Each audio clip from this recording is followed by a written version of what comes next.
Hi, thanks for joining me. Today I'm going to be going over problem 2 from week 4 of the Invariants puzzle competition. As always, I'll leave a link in the description below with details of the competition.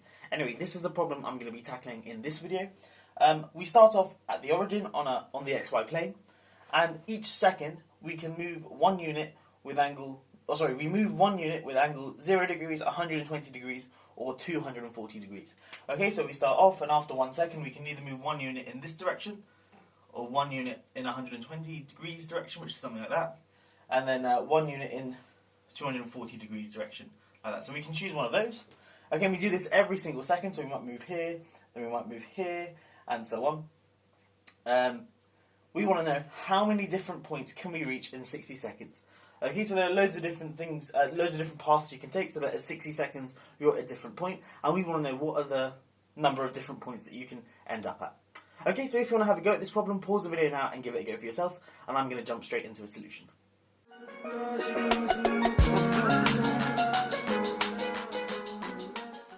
Okay, so what we're going to do is think of each of the directions we can move in as vectors on the XY plane. Okay, so this one here, when we move one direction, one unit in the direction 0 degrees to the x-axis, we can think of that as a vector v1, which is just given by this thing here, so 1 across and 0 up. Okay, and similarly we can think of v2 and v3, so this one here being v2 and this one here being v3, and some simple trigonometry will tell you that this thing here is minus a half root 3 over 2, remembering that it's unit length, and this vector here, v3, is going to be minus a half minus root 3 over 2. Okay, now what we want to do is notice firstly that because these are vectors now, it doesn't really matter which way we add them up. Okay, so when we take our path in our 60 seconds, we're going to move some number, say alpha v1, beta v2, and then 60 minus alpha minus beta v3. Okay, so that's going to be a generic path, and remember, it doesn't matter which order you add up these vectors in, it's still going to give us the same result. So we could move, say, two v1s, so go 2 units across in the first 2 seconds, then perhaps 1 in this direction, and then 1 unit across that way. But that's the same as just going 3 units across initially, and then 1 up like that. I hope that makes sense. Okay, so it doesn't matter which order we add up our vectors in, so any path corresponds to some sort of, or we can express it in this sort of form here. So some non-negative integer alpha, which is less than or equal to 60, times v1, plus beta times v2, where beta is also some non-negative integer less than or equal to 60, plus 60 minus alpha minus beta, v3. Okay, now what we want to do is consider the different combinations of this thing here.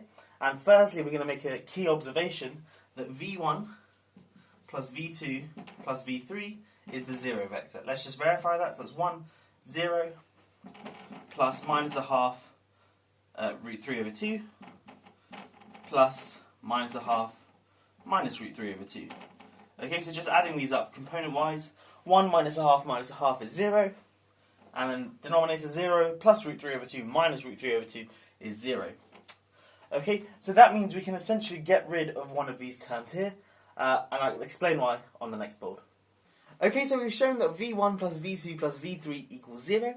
Now I claim that then every sort of vector, every sort of path, any linear combination of v1, v2 and v3 essentially reduces down to a linear combination of at most 2 of those variables. So either 2 of those variables, 1 of those variables, or in a very special case, none of those variables. Again, to best explain that, let's look at an example. So suppose we have 19v1 plus say 21v2 plus 20v3. Okay, firstly, these numbers here must add up to 60, okay, because we've got 60 seconds. Now, this thing here, I can write as 19 times v1 plus v2 plus v3 plus 2v2 plus v3. Okay, and why is that? Well, let's just go from this line to this line and expand. This thing here is 19v1, which gives me that term there. But I've got 19 times v2 plus 2v2, which gives me the 21v2 there. Then 19 times v3 plus v3 gives me the 20v3 there. Okay, so this line equals this line.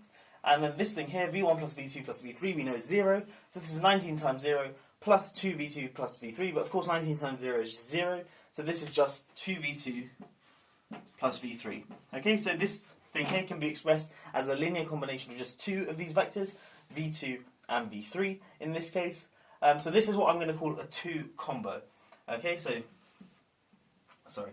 This thing here is a 2 combo. So basically, whenever you take the linear combination of the vectors, and it reduces down to a linear combination, whenever you take a linear combination of v1, v2, and v3, it reduces down, sort of doing this thing here, to 2 vectors. So 2 of the vectors v1, v2, or v3. Okay, so just notice that going from this line to this line, what I did is I looked at the smallest of these 3 numbers, 19, 21, and 20, and put it there, and then factored out v1 plus v2 plus v3, and then had this thing here. Okay, so that's how you do it in a general sense. Now we can also get what I want to call 1 combos.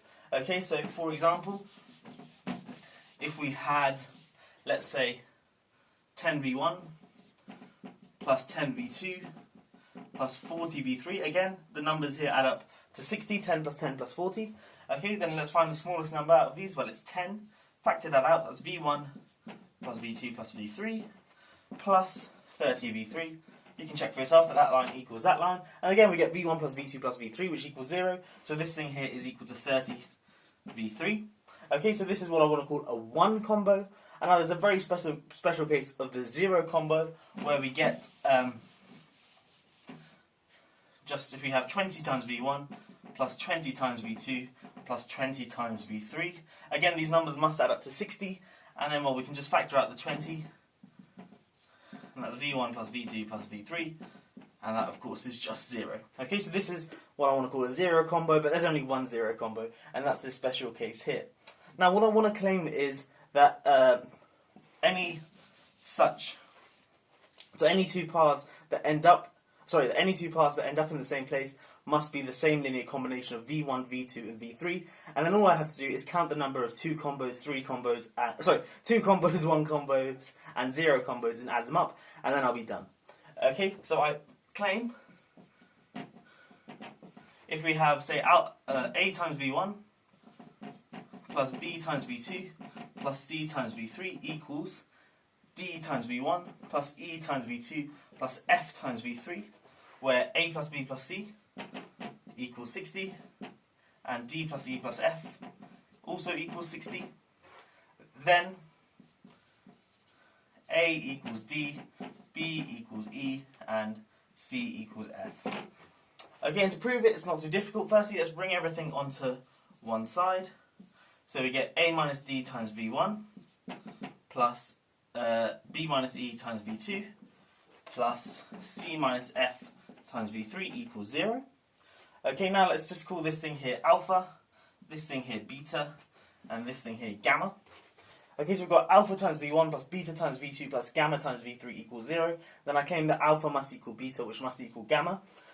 And to see that, let's just expand this out. So alpha times v1 is alpha times 1, 0, plus beta times v2 is beta times minus half root 3 over 2, plus gamma times minus a half minus root 3 over 2 equals 0.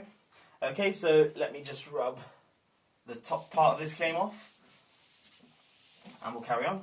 So let's compare the second component first. So we get alpha times 0, which is 0, plus beta times root 3 over 2, minus gamma times root 3 over 2 equals 0. So then cancelling out the root 3 over 2's on both sides, we get beta minus gamma equals 0. So that, of course, means that beta equals gamma. Great. Now let's look at the top component. We've got alpha times 1, which is alpha, minus a half beta, then minus a half gamma equals 0. And from the previous line, we have beta equals gamma. So this thing here is minus a half beta, which is just minus beta. So alpha minus beta equals 0. And that, of course, means that alpha also equals beta. And by the previous line, equals gamma. So that means that a minus d equals b minus b equals c minus f. So now the only thing I need to argue is that each of these quantities here is 0.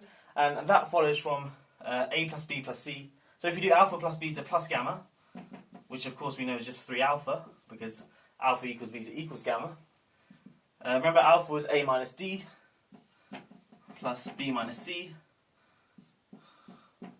plus, b minus e plus c minus f. Okay, and this is of course a plus b plus c minus d plus e plus f. Okay, but that's 60 and that's 60, so that's 60 minus 60, which is 0. So we get that 3 alpha equals 0, so of course that means that alpha equals 0, and thus the rest, so alpha equals beta equals gamma equals 0.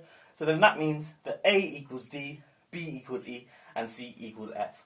Okay, so that tells us that if we end up at the same place, then that's because we have the same number of V1s, the same number of V2s, and the same number of V3s. Okay, so as I said, now all we need to do is count the number of 2 combos, number of 1 combos, and number of 0 combos. Add them all up, and we're done. Okay, so let's look at 2 combos in a bit more detail. When we have our path, our vector, so our linear combination of V1, V2, and V3, we reduce it down, and it's now a 2 combo. So it's some number x times Vi plus 3n minus x times Vj, where I and j are distinct numbers in 1, 2, 3. Okay, now I've written here that n is between 1 and 20 inclusive, and x is between 1 and 3n minus 1 inclusive. Firstly, why have we got this 3n here? Well, let's look at the general case. Alpha V1 plus beta V2 plus gamma V3. Remember, we're alpha plus beta plus gamma equals 60, and in particular 60 is a multiple of 3. Well, let's say, without loss of generality, alpha is the smallest of these numbers here. Then factoring out the alpha, like we did before, we get this thing here.